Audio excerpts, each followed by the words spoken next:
how you doing, Tony? I'm with your entertainment tick. My name is Al McGee, and I see you here for the premiere of La Soga. What do you think? What do you think you're going to see on the film? The Rob in English, La Soga. This is a great movie. You know, I saw the movie already. Was well directed, well acting, and I know Manny. You know, this guy, he's going to go far away. He's going to be big. And tell my audience who you are. What do you do? I'm the entertainment anchor of Primer Impacto Univision Network, the 5 p.m. show, and I'm from Dominican Republic, so I feel proud to be here. I've been to the Dominican Republic 3 times. I love that place. It's beautiful. I can see because you're a happy man. Exactly.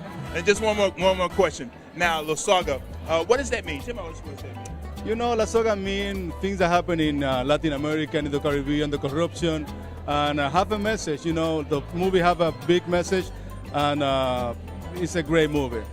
You have to see it. Well, thank you, Tony. Thank you. Thanks very much. Let me give you my card. How you doing, Lamarni and Jail? Y'all here for the premiere of La Soga? Yes, we are here. How are you? All right, tell us what you do. Oh, I'm a fashion designer. I'm inspired by the arts. And Chayo Frank is a Sculptor? beautiful. It's inspired by organic sculptures. Okay. Are you familiar with Manny Perez? Oh, yes, I know. Very well. Have you seen the movie? No, not yet. Oh, okay. And your fashions, name some of the stars who wear your clothes. Oh, my God, so many. To start with, we have to start with Garibaldi, and then Dolly Parton, Sade. Have done, many. I work with a lot of celebrities. Barbie Benton. Yes, thank you. Wow, you world famous. I'm glad to have you here on your entertainment ticket. Been around. Yeah. And you? I'm a sculptor. I'm basically local right here in Miami, but I worked in California and worked in Chicago quite a bit. Yeah. Well, welcome to the premiere. Thank you for taking time with your entertainment. Hi, Anastasia. Welcome to the premiere of La Soga. What do you expect to see when you see the film? Oh my God. How you doing? My name is Anastasia, Natasha. We're very happy to be here, and we're going to see this fantastic movie. We love Santo Domingo. We love Miami. We love New York. International people. Tell us what you do. I work for the Pope in the Vatican. I used to work for Jean Paul II for many years. My paintings you can see in 15th century churches in Rome. And of course in Performing Arts Center of Miami, you can see a beautiful fresco with gold and diamonds. I work for Sylvester Stallone, for all the celebrities in Hollywood, and big divas like you. And you? I own my own company. My name is Natasha and I do international exhibitions all over the world. Wow. So y'all expect to see a very exciting movie? Oh my Yes, God. absolutely. We love We're movies. excited. Oh, yeah. Are you familiar with Manny Perez? Yes. He's a great actor. Oh, he sure is. All right, Alfonso, you in the movie La Soga. Tell my audience your name and what's your part. My name is Alfonso Rodriguez. My part, I play the part of Franco. I'm just the bad guy. I'm very proud of being in this film. I'm also associate producer of this film. My company, Antena Latina Films, is co-producing with P2. I think it's a great film, excellent directed by Josh Crook, and the script is just a mirror of what is happening in Latin America. And if we don't do something about it, we're going to lose our beautiful land. Yeah, and I read that this is based on a true story. So that's actually people going around killing people, they executing them, things like that. It's not a true story per se, but it's taken based out of true events. There is a real La Soga in Dominican Republic. Really? He's still alive, and he's going to watch the film. Really? Yeah, he is. And his son is La Soguita, the little robe. Now he's doing it too. Oh, wow. Yeah. Well, thank you very much for your time. Thank you. I'm sorry. Here we go. All right. Hey, Manny, you're the star, the producer and writer of La Soga. Yes, sir. What's that movie about?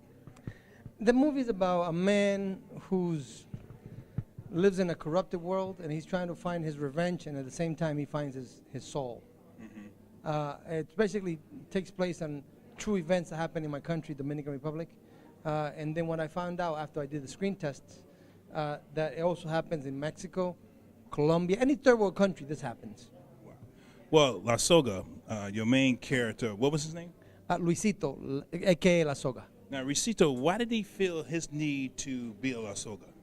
Well, you know, Luisito was actually is used by the government, in this case, a general who uses him and manipulates him to use for his own purposes. And that's where the Soga, this kid, Luisito, becomes into this monster called a Soga. So why did you decide to write this type of film? It actually happened to a friend of mine. I was on vacation in the Dominican Republic, and a friend of mine who was deported from here, he was there, and he was really above the law, just robbing banks and robbing whatever. They sent this guy, this police guy who has license to kill, to take him out. So he took him out in front of me, and I realized, who is this monster that killed my friend? How he did it was absurd. He went into my hometown, grabbed my friend from his hair, brought him in the middle of the park, shot him in the head, threw him in the back of the pickup truck like a pig, basically, drove him around town and drove to the city. And I was like, who is that monster? What right does he have? So in my story, this character, at the beginning you hate him, at the end you love him. There's a big journey that happens that I think that's the beautiful thing about the Soga. And why you want to tell this story? Do you want the world to see what happens, or you want the world to know about this? Why did you write this? I want what you want the world to know? I want the world to sort of say, hey, man, this is corruption at its best. Let's change. For example, my hometown, I left in 79 from this town, Baitoa. Left in 79, you get electricity and water twice a week. I went back last week for our premiere. You get electricity and water twice a week.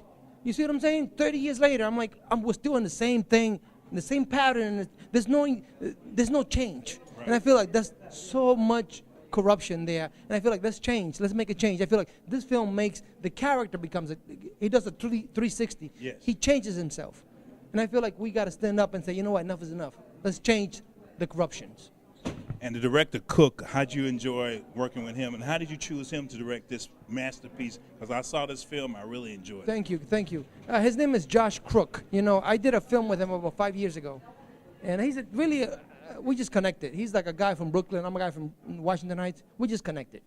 So he's like, hey, man, do you have any script? I'm like, yeah, I have the script about, a 10-year-old boy who kills a 150-pound pig. He's like, oh, shit, can I say shit? Let's shoot it tomorrow. So then I just loved how he shoots. He's very all about imagery. Yes. And he takes his time, and he doesn't care about the language. He cares about the body language. Yes. And that's why he doesn't speak Spanish, but he does an amazing job because he watches the body language of the actor. So that being said, I think he's a tremendous guy, and I will never do another film without him again. Wow. Just one more question. Sure. Now, I've seen you on television, like Rescue Me and episodes like that. Where are you going to go next with your career? Well, I'm going to continue writing my own things. I have another script that we're going to do, the same team. We're going to shoot it in Mexico about a boxer and why Mexican boxers fight to the death. And we're going to continue doing my stories. I want to be sure that my stories are told my way, not the Hollywood way. And I feel like this film is not the Hollywood way at all. Not at all. So that's what I'm going to continue doing. And the most successful producers and directors, that's what they do. They write their own, and they produce their own. That's how they become a success. Many people don't realize that. No, but it's so true. Yeah, it is so true. It's so true. I mean, I can give you a list. Well, I love what Spike Lee said once. He's like, listen, man, the white man ain't going to make you. You got to make your own damn self. That's right. So that's how I'm heading. I'm seeing my career. I got to make my damn self. So